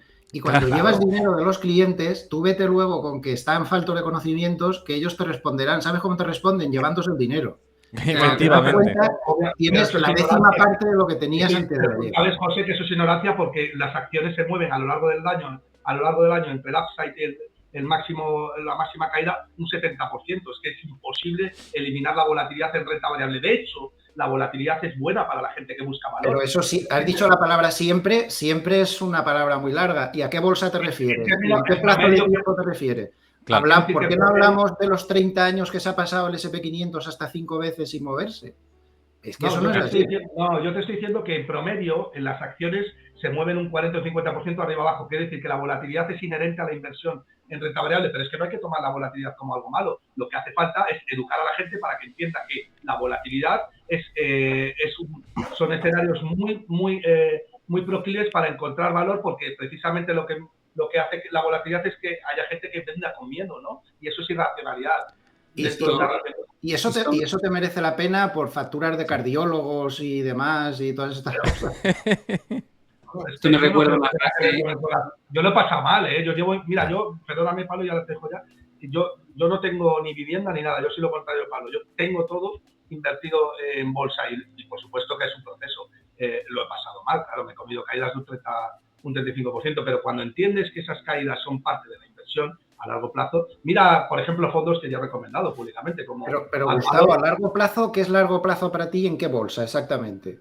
Porque a largo plazo te puedo sacar hasta 3 periodos en el SP500 en los últimos 100 años, con 20 años, 30 en lo que no se movió. Claro. No, pero yo no te hablo de un índice en concreto y además de que me estarías hablando de estadísticas puntuales que serían un poco maquiavélicas, José, porque me estarías hablando de entrar en 3 puntos del año, que la probabilidad de ganar dinero en el Standard & Poor's 500 cuando entres es muchísimo más alta que de perder el ejemplo que tú me vas a poner. Si tomas la serie adecuada. Histórica, claro. Es la que hay que tomar. No, la serie histórica. Te hablo de la serie histórica. Desde que nace el Standard & Poor's 500 en 1900. Claro, pero escucha, Gustavo, yo por meter un poco de baza con esto y dar mi opinión, que además estamos cerrando, ya que sé que nos tenemos que... debate traéis un mal investor aquí para hacer un poco de equilibrio. Sí, equilibrio. Sí. Claro. Es verdad que sí, es verdad que hemos desequilibrado un poco la balanza y está muy bien que tengas tu visión y esto enriquece mucho el debate, pero claro, esto es verdad que en 100 años dices, pues en 100 años el S&P 500 ha subido, pero es que no somos secuoyas tampoco, o sea, no vivimos 100 años, o sea, bueno, que no vivimos 140 años, ojalá, ¿no? Pero si yo estoy de acuerdo con lo que ha dicho Pablo y es importante ese mensaje también. Si tú compras el Standard & Poor's 500 o el IBEX 35 en 2007, te puedes comer 20 años mirándolas venir. Eso es un coste de oportunidad clarísimo. Pero es que nadie te dice que tengas que comprar caro un activo. Nadie te está diciendo eso. Lo que te está diciendo, el mensaje que yo lanzo es: compra aquello que esté barato y espera que el mercado reconozca la convergencia entre precio y valor. Y si no lo va a hacer de una manera, lo va a hacer de otra. Porque si no el mercado no compra, entonces la empresa acumulará caja y lo repartirá en un dividendo extraordinario y a ganar pasta. Eso sí, la única manera de ganar dinero en los mercados es comprando barato. No hay otra. Yo no solamente los mercados, es que antes ha dicho Pablo que en 2020 ha comprado vivienda. Supongo que Pablo, cuando ha comprado vivienda, habrá hecho su análisis, ya sea por comparación o por descuento de flujos de la vivienda, y habrá dicho, coño, este piso está barato, y lo habrá comprado. Pues la verdad es que no. Dije, este piso me encanta. Y la zona me parece...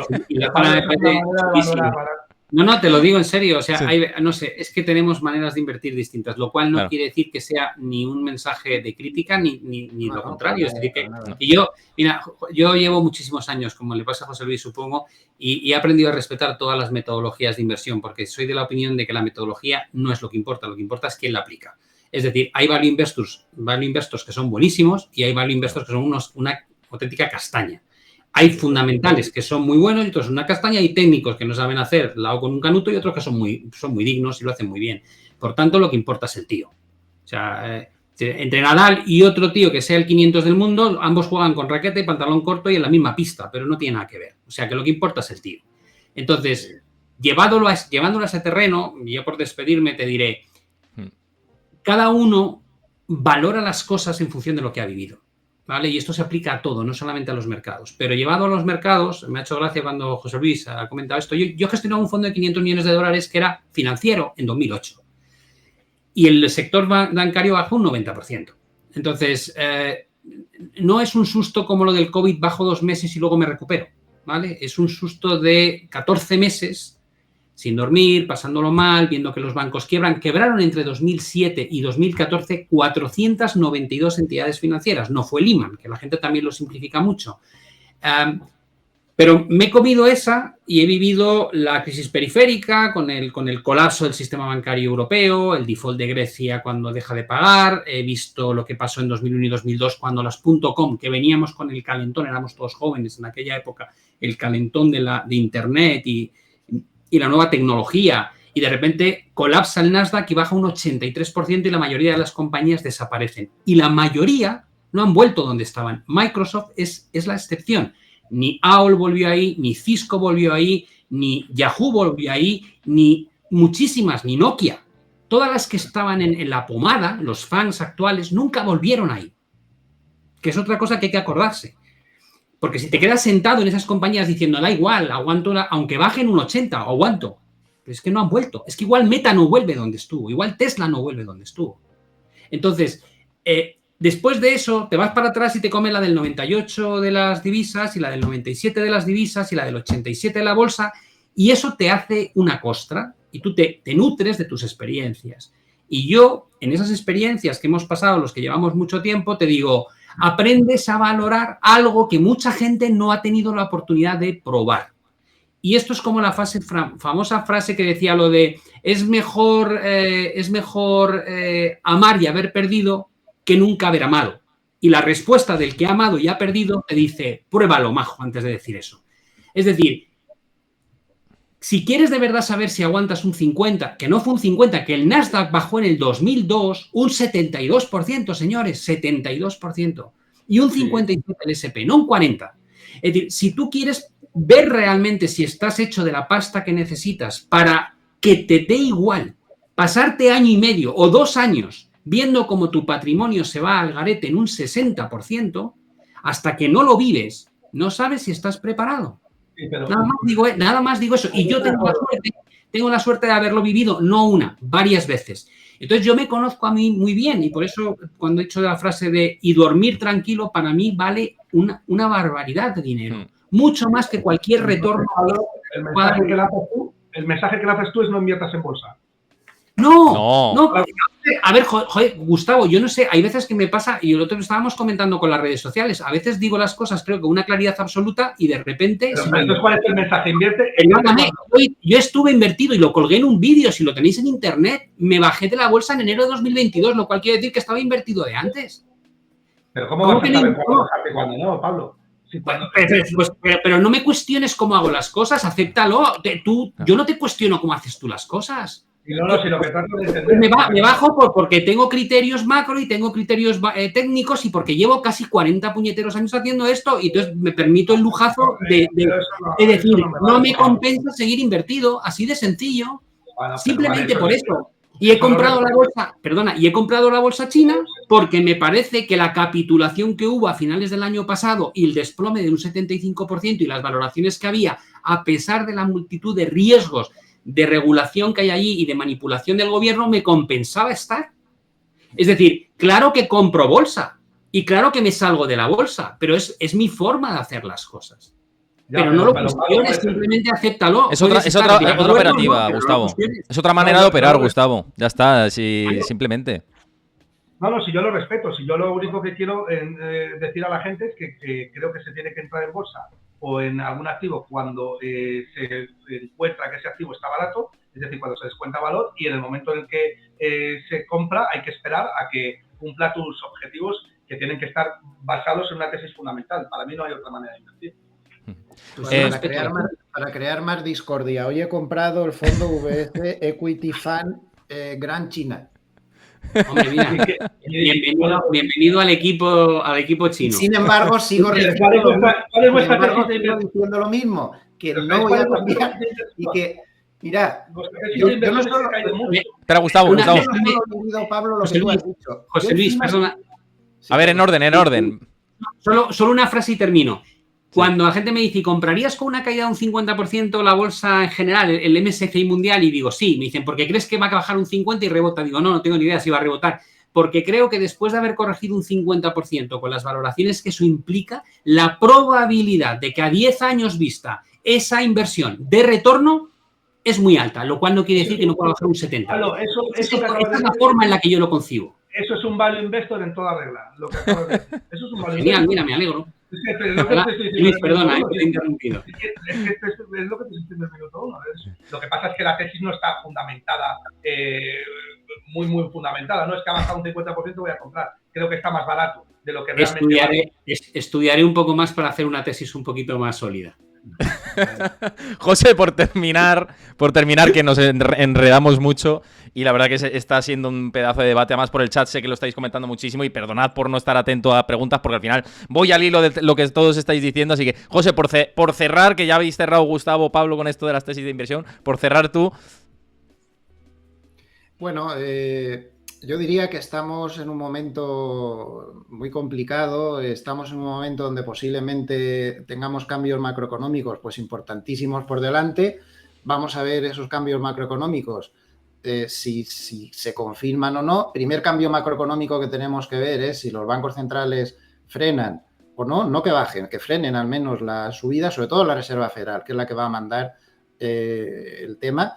De eso van a depender muchas cosas. Y luego, en segundo lugar, si aparece esa recesión que parece lo más probable o no aparece o con qué grado aparece yo simplemente quería decir una cosa. Nos estamos preguntando si va a aparecer la recesión o no. Y si ha aparecido ya. Recuerdo a todo el mundo que el NERD, este famoso, que es el que determina cuándo se entra en recesión, lo dice dentro de 2 años cuando ya ha terminado la recesión. Y no sé si, vuelvo a repetir, es que habéis visto el ISM de manufacturas de hoy. Pues parece que igual está en recesión y aún no lo sabemos. Es que el hecho de que, vamos a ver, es que eso es un problema muy gordo. Aquí todo el mundo considera, incluso la Reserva Federal, por lo visto, que hay que vivir en un cortoplacismo de los datos macro increíbles que son muy retrasados, ¿no? Por ejemplo, el otro día estaba en un debate con Rayo y debatimos mucho sobre el tema de lo retrasadísimo que va el dato de empleo, por ejemplo, ¿no? En todos los ciclos económicos. Bueno, todo el mundo cree que hasta que no haya 2 trimestres consecutivos, el Producto Interior Bruto negativo y no sé qué, no sé cuándo, no sé qué, que se revisan 7 veces más y que al final te están dando, aún estamos dando el dato del Producto Interior Bruto del último trimestre del año pasado, no nos hemos puesto de acuerdo cuál ha sido del todo. Eso no funciona así. Esto hay que intentar determinarlo de otra manera. Los datos macro van a llegar con retraso, luego los van a revisar, los revisarán 60 veces más y el NRB, creo que es el organismo, corregidme si me equivoco, pues lo dirá dentro de 2 años. Tenemos que pensar por nosotros mismos y buscar qué datos son más concurrentes, qué datos son más anticipados. Lo de las curvas de tipos para mí es sagrado, yo es que de ahí no me bajo. Son muchas ocasiones y han coincidido. Si nos cogemos el índice de indicadores adelantados, que se creó precisamente para eso, para anticiparse unos 6 meses a los cambios de ciclo, está dando lecturas que en las últimas 8 veces, en los últimos 50 años, cada esa lectura había una recesión de 20 pares de narices. Si nos vamos al dato de ECRI, Instituto de Estudios del Ciclo Económico, está dando negativo, también está creado para anticiparse 6 meses al ciclo. Pero lo que pasa es que estamos topando con un establishment agarrado ahí a la chepa que dice que no hay recesión, que no hay nada, que todo es maravilloso, comprar. Mira, ¿sabéis dónde yo cambié absolutamente de forma de ver la inversión, la vida y bueno, hasta los calzoncillos que me ponía? Cuando el señor Madoff me estafó.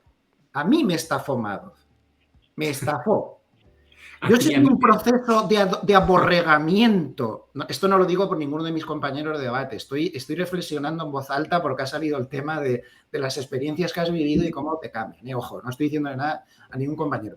A mí me metieron en un proceso de aborregamiento al final que esto era una maravilla. El sistema financiero era maravilloso y había gestores maravillosos y buenísimos y la leche en bote. Y cuando yo me di cuenta, creo que fue el 15 de diciembre del año que pillaron al cabrito de quién me había engañado, y después de haber hecho la inversión, no a Madoff, a mí el que se suponía que me estaba gestionando el dinero, eran 2 personas muy famosas en España, que me voy a callar porque no sé si ha prescrito esto o no, no me quiero meter en ningún lío, pero 2 personas muy famosas de las que salen en el Ola y en el Pronto ese que se compra de mujer y todo eso.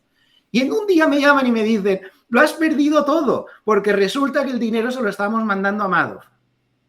Ahí, os lo juro que cambió todo. Y desde entonces me he convertido en una especie de, ¿cómo se llama? Esta tara, en lo que el viento se llevó, cuando se pone así en plan chulo y dice, juro que no volveré a pasar hambre, ¿no?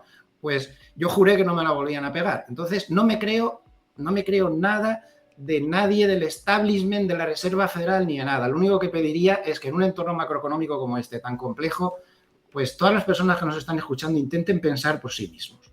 Y que pongan el sentido común por delante de todo. Y ya a partir de ahí puede haber muchos métodos de inversión y puede haber muchas cosas, pero por favor, incredulidad generalizada. Empezando por mí. A mí que no me haga caso nadie, lo digo siempre. Ni se les ocurra. Ni puñetero caso. Porque tienen que pensar por sí mismos, que escuchen todo lo que tengan que escuchar de unos y de otros, porque yo creo que hay mucha gente con buena voluntad que lo único que intenta es ayudar, y creo que Gustavo, Pablo y yo mismo, eso es lo que estamos haciendo cada día, pero que luego cada uno pues tome sus propias decisiones, porque esto está muy difícil y el enemigo tira con bala blindada. Entonces, bueno, pues vamos a ver cómo termina todo este proceso. Lo que también tengo claro es que aquí hay una asignatura pendiente y es que es lo que tanto hemos hablado en el debate, la moneda fiduciaria. todo se sustenta en la moneda fiduciaria, ¿puede aguantar 20 años más así? Pues no lo sé, pues podría ser. Sigamos inflando la pelota. Lo único que pediría es que si en algún momento esos analistas de buena voluntad, aunque se equivoquen más que una escopeta de feria como yo, por ejemplo, empiezan a decir, uy, que se está pinchando esto en la moneda fiduciaria, sí que aconsejaría que escucháramos. Y desde luego lo que sí que pienso hacer personalmente, a nivel personal, de mi vida personal, no del dinero de los clientes, porque eso sería muy, muy complicado, es que yo estoy buscándome mis activos alternativos a la moneda fiduciaria porque me da muchísimo miedo. Me da muchísimo miedo con la edad que tengo, las canas que calzo ya, pues de que me pille lo que no ha pasado en 30 años. Es que no va a pasar nunca. Esa es otra cosa que he aprendido a leche limpia en mi vida. Nunca va a pasar. A mí me dijeron, tú métete en los fondos AMBS. Te vas a forrar, tío. No tienes ni puta idea. ABS. Yo decía, ¿eso qué es? Como el freno que tengo en el coche. No. Eso es que hemos troceado los préstamos subprime, no sé qué. ¡Qué chollo, tío! 5 años subiendo sin parar. Y cada vez que me metía me daban. Yo estuve una época así, hasta que ya el colofón de mi carrera fue cuando me estafó Amado. Dije, no, José, ya hasta aquí has llegado. Entonces ahora me he vuelto el descreído más grande de todos. Más amarretegui, si es que es lógico, claro que sí. Oye, no lo siento, pero cliente que me viene ya sabe lo que le espera. O sea, yo es que voy, a mí no. Ganaremos más despacio, pero a mí no. Ya más no. He llegado a la conclusión de que el sistema financiero en un 90%, puedo decir una pequeña palabrota fea, es una mierda. Entonces, por favor, sentido común y prudencia. Ya está, solo quería lanzar ese mensaje. Bueno, vamos a cerrar, que nos estamos yendo de madre aquí y me vais a matar todos los que estáis aquí viéndolo y los que estamos compartiendo la charla. Yo, por hacer un apunte con lo que dice Cárpatos, por dar lo que estoy sintiendo a nivel micro, el otro día yo estuve aquí en verano en Estados Unidos, en la zona de Florida primero y tal, y yo iba a los centros comerciales y en todos los sitios contrataban gente. Todos los sitios eran we are hiring bonus a la contratación. El otro día fuimos a uno de los centros comerciales más grandes aquí en New Jersey, que generalmente está hasta los topes. No estaba a lo mejor al 20% de capacidad, o sea, vacío, y contrataba a lo mejor el 20% de las tiendas. Simplemente por dar ese sentir macro, o más micro, más bien, de lo que está pasando. La gente sí que noto, quitando Times Square y zonas súper turísticas, noto más contención aquí, por daros el apunte de lo que he percibido con respecto al verano. La cárcel de Madoff y mándame una foto de la celda. Yo creo que como cierre está perfecto. Gente, el chat, muchas gracias por escribir por ahí. Muchas gracias a José Luis Cárpatos, Pablo Gil, Gustavo Martínez. Es un lujo contar con vosotros. Nos lo hemos pasado muy bien, espero que vosotros también. Nada, un saludo. Gracias a todos, muchas gracias. Gracias a todos.